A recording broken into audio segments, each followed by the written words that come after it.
त्याबद्दल दिलगिरी व्यक्त करतो आणि आपण सर्व या पत्रकार परिषदेला आलात त्याबद्दल आपलं सर्वांचं स्वागतही करतो। संपूर्ण पश्चिम विदर्भाचा दौरा त्या निमित्तानं आम्ही काढलेला आहे। आज माझ्याबरोबर माजी मंत्री माननीय आमच्या बुलढाण्याचे नेते आणि विदर्भाचे नेते ते सुद्धा येणार होते, डॉक्टर सिंगणे साहेब, पण त्यांची एका प्रकृती बिघडल्यामुळे ते आज येऊ शकले नाही। उद्यापासून ते अकोल्यापासून बरोबर येणार आहेत। आपल्या सर्वांना कल्पना आहे की लोकसभेची निवडणूक झाली आणि लोकसभेच्या निवडणुकीमध्ये काय चित्र आलं याची आपल्या सर्वांना कल्पना आहे।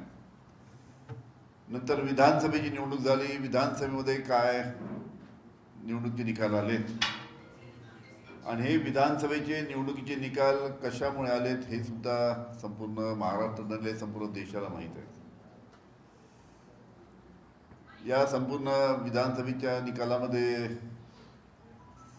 अनेक बाबतीत संपूर्ण देशामध्ये आणि राज्यामध्ये चर्चा झाली। ईव्हीएम डुप्लिकेट, मतदार याद्या डुप्लिकेट, मतदार ओळखपत्र डुप्लिकेट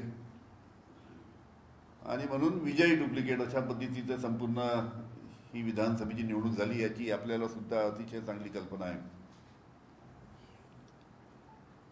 इलेक्शन कमिशनच्या माध्यमातून इलेक्शन कमिशनचे आता एक नवीन अध्यक्ष आले, एक गेले आता दुसरे आलेत।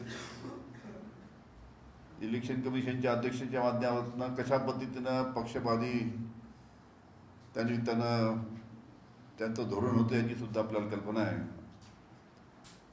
आताही तसं सांगण्यात येतं की एक बाहुलं गेलं आणि दुसरं बाहुलं आलं। आता या प्रकारची परिस्थिती इलेक्शन कमिशनची आहे आणि अशा परिस्थितीत आता सरकार राज्यामध्ये सरकारच्या माध्यमातून काम चालू आहे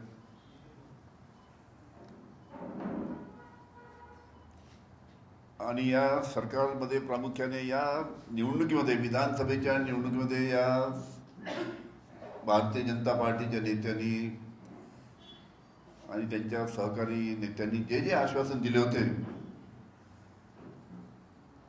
ते आता त्यांनी पूर्ण करावे अशी साहजिकच आमच्या महाविकास आघाडीच्या माध्यमातून किंवा आमच्या राष्ट्रवादी काँग्रेस शरद पवार पक्षाच्या माध्यमातून मागणी आहे। मोठे मोठे भाषण केले, आश्वासन दिलेत।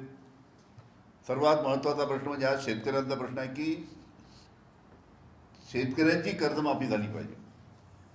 मला अजूनही अनेक नेत्यांचे भाषण आठवतात, त्याची क्लिपिंग सुद्धा आमच्या जवळ आहे। निवडणुकीमध्ये त्यांनी सांगितलं होतं विधानसभेच्या की आमचं सरकार आलं की आम्ही लगेच शेतकऱ्यांची कर्जमाफी करू आणि हेही सांगितलं होतं की कर्जमाफी करायला काही लागत नाही, 20,000 कोटी रुपये खर्च केला तर शेतकऱ्यांची कर्जमाफी होते।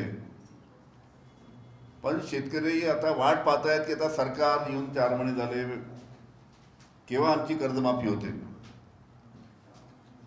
आपल्या सर्वांना कल्पना आहे की महाराष्ट्रामध्ये वेतनावर जवळजवळ 1,73,000 कोटी रुपये खर्च होतात। 1,73,000 कोटी वेतनावर खर्च होतात। निवृत्ती वेतनावर जवळजवळ 14,000 कोटी रुपये खर्च होतात आणि वेतन श्रेणी वाढ जी होते ती जवळजवळ 30,000 कोटीची त्याच्यामध्ये वाढ होते। वेतन श्रेणी वाढीवर 30,000 रुपये खर्च होता। इतक्या मोठ्या प्रमाणात आपण खर्च सगळ्या बाबीवर करत असताना शेतकऱ्यांसाठी आपण 20,000 कोटी रुपये खर्च करू शकत नाही आणि त्यांना कर्जमुक्त करू शकत नाही आणि म्हणून आमची मागणी आहे आमच्या पक्षाच्या माध्यमातून की शेतकऱ्यांना कर्जमुक्त केलं पाहिजे। नंबर 1, लाडल्या बहिणीच्या बाबतीत सुद्धा आपल्याला कल्पना आहे की लाडल्या बहिणीच्या बाबतीत आता सातत्याने मागणी होते की आमच्या लाडल्या बहिणीला जे 1,500 नाही 2,100 रुपये तुम्ही कबूल केले होते ते 2,100 रुपये दर महिन्याला दिले पाहिजे। पण त्या बाबतीत सुद्धा शासन काही बोलायला तयार नाही। उलट ज्या लाडल्या बहिणीची संख्या होती विधानसभेमध्येच विरोधी पक्षाने सांगितलं 50 लाख लाडल्या बहिणी, ती संख्या कमी करण्यात आली आहे अनेक निकष लावून। त्याच्यामुळे लाडल्या बहिणीला सुद्धा ज्या आमच्या लाडल्या बहिणीचं मतदान घेऊन तुम्ही निवडून आलात, सरकारी पैशातनं तुम्ही ज्या आमच्या लाडल्या बहिणीची मतं खरेदी करून निवडून आलात, त्या लाडल्या बहिणीवर त्यांना आपण जेव्हा त्यांचं मतदान घेतलं तर त्यांना या पद्धतीनं तुम्ही त्यांना डावलून त्यांना आता 50 लाख जे आता लाडल्या बहिणीची नावं कमी झाली आहे ती कमी न करता त्यांना आश्वासन दिल्याप्रमाणे 2100 रुपये आपण दिलेच पाहिजे, ही सुद्धा त्यानिमित्तानं मागणी आहे. त्याचबरोबर कायदा सुव्यवस्थेच्या बाबतीत सध्या काय चालू आपल्याला माहीत आहे. मोठ्या प्रमाणात महिलांवर अत्याचार होतात, दिवसा ढावळ्या खून होतात. आमच्या नागपूरला आता 3 दिवसात 4 खून झाले, दिवसा ढावळ्या. महिलांवर अत्याचार, दिवसा ढवळ्या खून, गुंडांना राज्याश्रय देण्याचं काम त्या निमित्तानं चालू आहे. बीडमध्ये आपण पाहिलं, खोक्या, बोक्या, ठोक्या, काय काय नावं तिथं एक एक समोर येत आहेत. म्हणजे तुम्ही गुंडांना जर प्रोटेक्शन द्याल, त्यांना जर संरक्षण द्याल, तर कायदा सुव्यवस्था कशी राहील हा सुद्धा एक महत्त्वाचा प्रश्न त्या निमित्तानं आहे. बीडमध्येच पाहिलं आपण, अजूनही महादेव मुंडे किंवा संतोष आंधळेची हत्या किंवा तो अजून फरार आहे. महादेव मुंडेच्या हत्येच्या बाबतीत काय झालं त्याची सुद्धा राज्य शासन त्याचा तपास लावू शकले नाही. आणि अशा या पद्धतीनं मधल्या काळामध्ये छत्रपती शिवाजी महाराज यांचा अवमान करण्याचं काम सुद्धा मोठ्या प्रमाणात काही अनेक नेत्यांनी केलं. त्यामध्ये आपल्या विदर्भातल्या आमच्या नागपूरचेच सरकारमधील अनेकांचे अतिशय जवळचे प्रशांत कोरटकर याच्या बाबतीत सुद्धा काय झालं आपल्याला कल्पना आहे की त्याला घरामध्ये त्याला पोलिसांचं संरक्षण असताना सुद्धा पोलिसांच्या संरक्षणामध्ये तो फरार झाला, की पोलिसांच्या संरक्षणामध्ये त्याला फरार करण्यात आलं.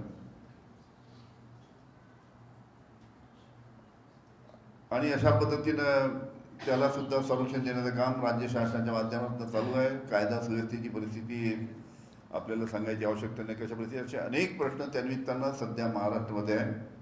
विधानसभेचं सत्र चालू आहे, सातत्याने अनेक बाबी त्यानिमित्तानं पुढे येत असतात. पण हे ते 3-4 बाबी मी सांगितल्या, 3-4 महत्त्वाचे प्रश्न सांगितले, त्या बाबतीत राज्य शासनाने पावलं उचलण्याची आवश्यकता आहे.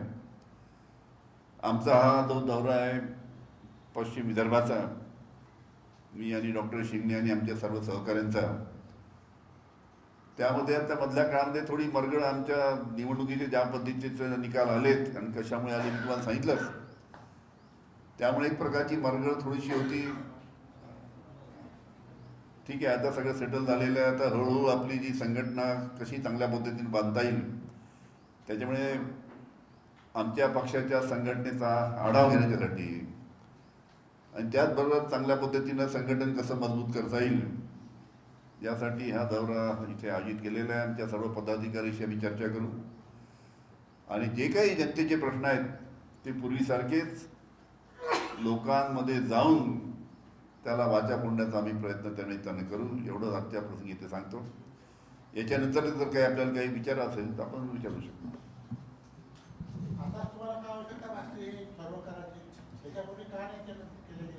आता म्हणजे आता तुम्ही हे प्रश्न उपस्थित केलेले आहे, महिलांवर अत्याचार, शेतकऱ्यांचे प्रश्न, याच्या आधी कधी उपस्थित नाही केले. किंवा अमरावती जिल्ह्यामध्ये शरद पवार गटाने कोणत्याही प्रकारची शेतकऱ्याकरता, महिलाकरिता किंवा इतर समस्याकरता कधी मोर्चे काढले नाही, कधी मागणी केली नाही. आताच काय करत आहात? मी पहिले सांगितलं की निवडणुकीच्या निकालामुळे थोडी मरगळ जरूर आली होती आणि आता ही मरगळ दूर करून हे करत आहे. त्यानंतर आमच्या लोकांनी म्हणजे दिले आहे, निवेदन दिले आहे. सांगतील की महिलांसाठी आंदोलन पण आम्ही बरेच घेतलेले आहे. सांगा तुम्ही. महिलांचा मणिपूरचा प्रश्न होता, मणिपूरच्या प्रश्नावर आंदोलन घेतले होते आम्ही. महिलांवर अत्याचाराच्या विरोधात आम्ही आंदोलन घेतले, चूल पेटवा आंदोलन घेतले. मेळघाटच्या महिलेबद्दलही आम्ही त्यावर आवाज उठवला. आम्ही कलेक्टर साहेबांना जाऊन निवेदन दिले. आम्ही आमचं कार्य आमचं सुरूच आहे, आम्ही थांबलेलो नाही. असं आहे, आमच्या महिला आघाडी असेल की आमचे पुरुष आघाडी असेल, आपल्या पद्धतीनं आवाज उठवण्याचं काम करतात, निवेदन देऊन जाऊन कलेक्टरला देतात, तिच्या SP ना देतात. देशमुख साहेब खरा प्रश्न त्याच्यामुळे एक मिनिट, त्याच्यामुळे मी पहिले सांगितलं की आमचं काम चालू आहे, पण अजून सुद्धा गतीने काम चालू झालं पाहिजे पुढील काळामध्ये. अजून जरा जी मरगळ आहे ती दूर होऊन अजून प्रभावीपणे कसं काम करता येईल या दृष्टीनं आम्ही पुढील काळामध्ये अजून चांगला प्रयत्न आम्ही करणार आहोत. राष्ट्रवादी काँग्रेस पक्ष हा शरद पवार साहेबांचा पक्ष आहे, हे सगळं जगाला माहीत आहे, बरोबर आहे. आणि याच्यातूनच काही फुटीरवादी बाहेर पडून त्यांनी राष्ट्रवादी पार्टी स्थापन करून स्ट्रॉंग केली. आपल्याला का मनगड आली बा, आपण का मागं राहिलो? अहो, मी ते ऐकलं, मी प्रस्तावित का केलं तर मरगळ का आली, आता त्यांनी स्ट्रॉंग का केली, मरगळ आम्हाला का आली तुम्हाला कल्पना आहे ना. विधानसभेच्या बाबतीत सांगितलं, सविस्तर तुम्हाला सांगितलं, तरी तुम्ही विचारता प्रश्न.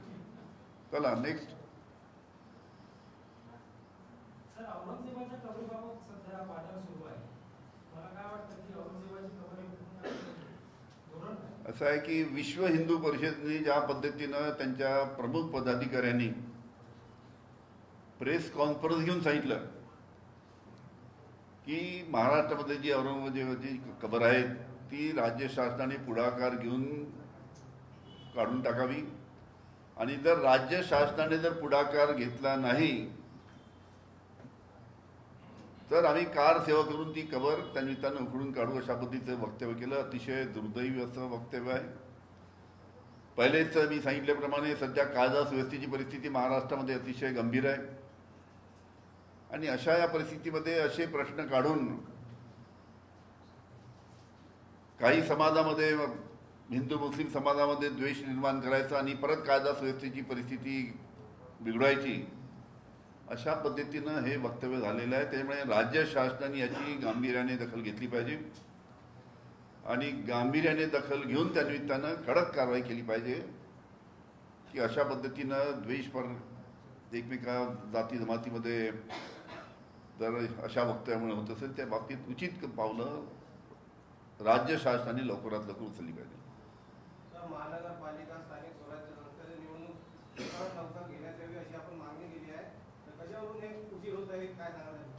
काय बिचारे थकून गेले, ज्यांना आता नगरसेवक म्हणून उभं राहायचं आहे, जिल्हा परिषद सदस्य उभं राहायचं आहे, पंचायत समिती सदस्य म्हणून उभं राहायचं आहे, ते वाट पाहून पाहून थकून गेले. केव्हा निवडणुका लागणार? काही काही नगरपालिकेचे 4-4 वर्ष झाले, महानगरपालिकेला 3-3 साडेतीन वर्ष झाले, तुमच्या नागपूर अमरावतीला मला वाटतं 3-3.5 वर्ष झाले असतील. कसं आहे की प्रशासकाचा कारभार आणि नगरसेवकाच्या माध्यमातून, महापौराच्या माध्यमातून कारभार जो राहतो त्यामध्ये फार जमीन आसमानचा फरक आहे. महापौर असला, उपमहापौर असला, नगरसेवक असले तर सातत्याने आपल्या वार्डामध्ये फिरत राहतात, जनता त्यांच्याकडे जात राहते, सातत्याने जनतेची काय अडचणी आहे समजून घेतात, त्या पद्धतीनं महानगरपालिकेमध्ये, जिल्हा परिषदमध्ये, पंचायत समितीमध्ये त्या मांडण्याचा प्रयत्न करतात, त्याला न्याय द्यायचा प्रयत्न करतात. आता प्रशासक असल्यामुळे तुम्हाला काही जास्ती सांगायची आवश्यकता नाही. एक अधिकारी बाकी त्यांचे सहकारी काय तिथे करणार ते. त्याच्यामुळे महाराष्ट्राची जनता या प्रशासक राजाला प्रशासक राज जे चालू आहे त्या प्रशासक राजला कंटाळली आहे, आणि म्हणून लवकरात लवकर निवडणुका हव्या. आमचे जे बाकी सर्व पक्षाचे जे कार्यकर्ते आहेत त्यांना सुद्धा वाटतं की आम्हाला नगरसेवक म्हणून निवडून आलं पाहिजे, जिल्हा सदस्य म्हणून निवडून आलं पाहिजे, पंचायत समिती सदस्य म्हणून निवडून आलं पाहिजे, महापौर झालं पाहिजे, ते सुद्धा वाट पाहत आहेत. पण या निवडणुका होत नाही इतके वर्ष.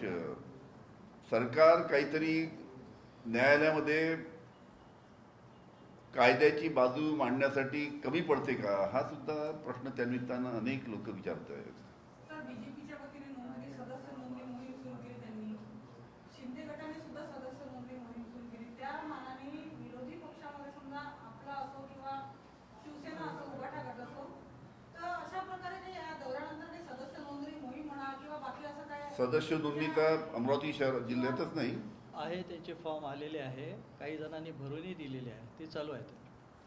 सदस्य नोंदणी जास्त आता नुकतीच सुरुवात झालेली आहे, अजून त्याला गती यायची आहे. त्याच्यामुळे सदस्य नोंदणीच्या बाबतीत सुद्धा गतिमान पद्धतीने सदस्य नोंदणी करण्याची आमची पुढील काळामध्ये आमचं काम प्रत्येक जिल्ह्यामध्ये राहणार आहे. विधान परिषदेवर अजितदादा गटाच्या आमदाराची नियुक्ती जाहीर झालेली आहे. आपल्याकडून काही तसं आहे का? काही शरद पवार गटाकडून काही आमदार वगैरे काही निश्चित करणार का?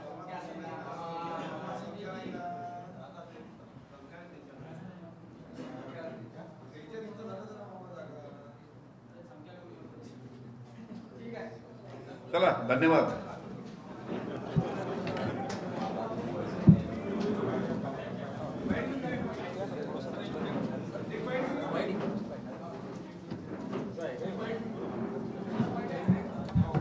सर्वांना विनंती आहे नाश्ता करून. सर्वांना विनंती आहे की कृपा करून आपण नाश्ता करून द्यावा.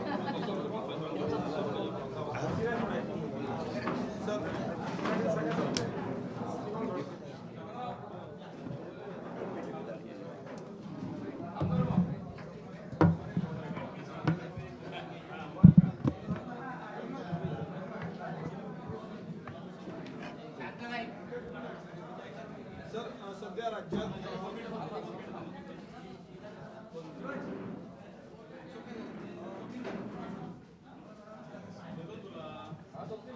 सर राज्यात सध्या औरंगजेबाच्या कबरीवरून राजकारण पेटलेलं आहे. कबर उकळून टाकावी असं हिंदुत्ववादी संघटना म्हणत आहेत.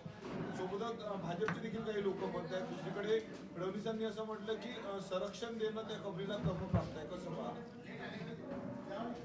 कसं आहे की महाराष्ट्रामध्ये ज्या पद्धतीची कायदा सुव्यवस्थेची परिस्थिती आहे, अशा या परिस्थितीमध्ये कालच बजरंग दलच्या काही प्रमुख पदाधिकाऱ्यांनी प्रेस कॉन्फरन्स घेऊन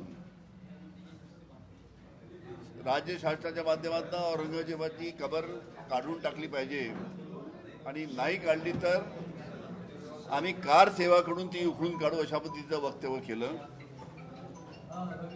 हे अतिशय दुर्दैवी वक्तव्य आहे. राज्य शासनाची गांभीर्याने दखल घ्यायला पाहिजे. समाजामध्ये अशा पद्धतीची द्वेषाची भावना पसरवणं ही काही योग्य नाही. त्याच्यामुळे राज्य शासनाने कडक पावले उचलून या बाबतीत जे कोणी दोषी आहेत त्यांच्यावर कारवाई केली पाहिजे, हे माझं प्रामाणिक इथे मत आहे. प्रदेशाध्यक्ष आहेत काँग्रेसचे सपकाळ यांनी असं म्हटलंय की औरंगजेब क्रूर शासक होता आणि फडणवीस देखील क्रूर शासक आहेत. औरंगजेबाशी तुलना केली त्या फडणवीसांची सपकाळांनी. मी ऐकलं ते काँग्रेसचे अध्यक्ष जे बोलले ते मी ऐकलं. तुम्हाला काय वाटतंय नेमकं? मी अलग प्रेस कॉन्फरन्स घेऊन त्याच्या बाबतीत बोलेन. सर राज्यात अनेक महत्त्वाचे प्रश्न असताना औरंगजेबाच्या कबरीसाठी जे उपस्थित केले जातात, हे राज्याच्या महत्त्वाच्या प्रश्नावर कुठेतरी लक्ष विचलित करण्याचा प्रयत्न आहे. त्याचंच आम्हाला दुःख आहे की आज शेतकरी अतिशय अडचणीत आहे. कापसाला भाव नाही. CCIची खरेदी शनिवारपासून बंद करण्यात आली. आता कोणतीही शासकीय कापसाची खरेदी नाही आहे. आपल्याला माहीत असेल, आमचं जेव्हा महाविकास आघाडीचं सरकार होतं त्यावेळेस आम्ही कापसाला 13,000 13,000 14,000 रुपये प्रति क्विंटलपर्यंत भाव दिला होता. पण या सध्याच्या सरकारने कापसाला 7,000च्या वरती कापसाचा भाव गेला नाही.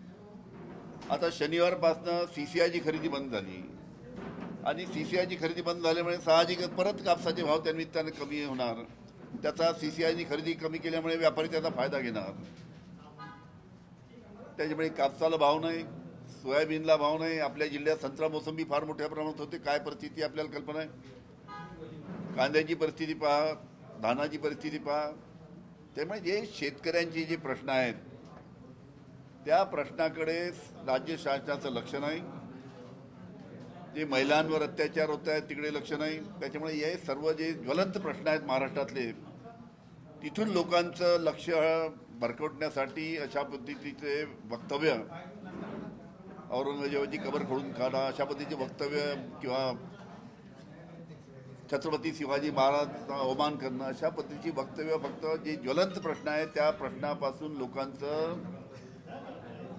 मत त्या निमित्तानं भटकवण्यासाठी अशा पद्धतीचे प्रश्न उपस्थित करण्यात येत असतात. मात्र महाविकास आघाडी म्हणून किंवा राष्ट्रवादी काँग्रेस आणि शिवसेना उभाटा गट तुम्ही कुठेही या विरोधात सरकारवर तुटून पडताना दिसत नाही. तुम्ही विरोधी पक्षावर कुठेतरी कमी पडत आहात नाही?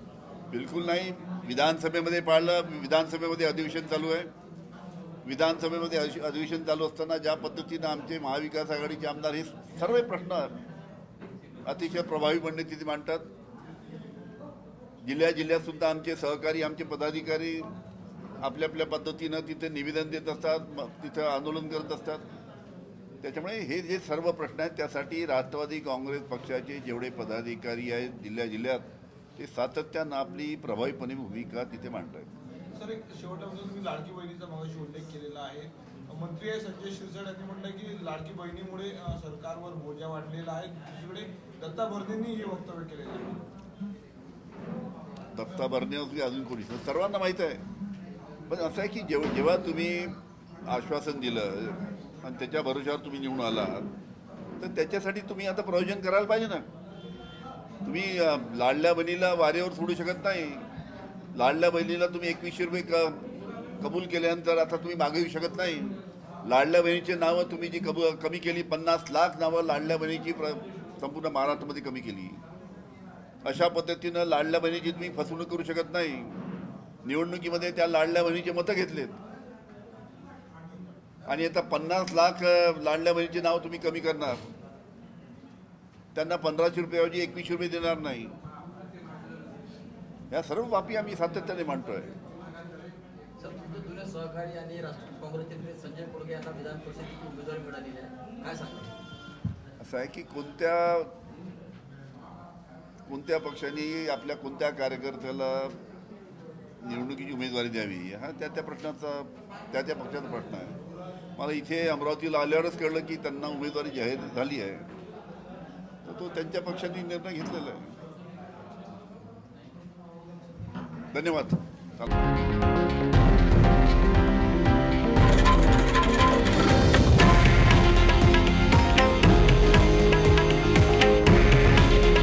हे आहे देशातील नंबर 1 न्यूज नेटवर्क आणि आपण पाहत आहात TV9 मराठी. काळजी तुमची, हित महाराष्ट्राचं.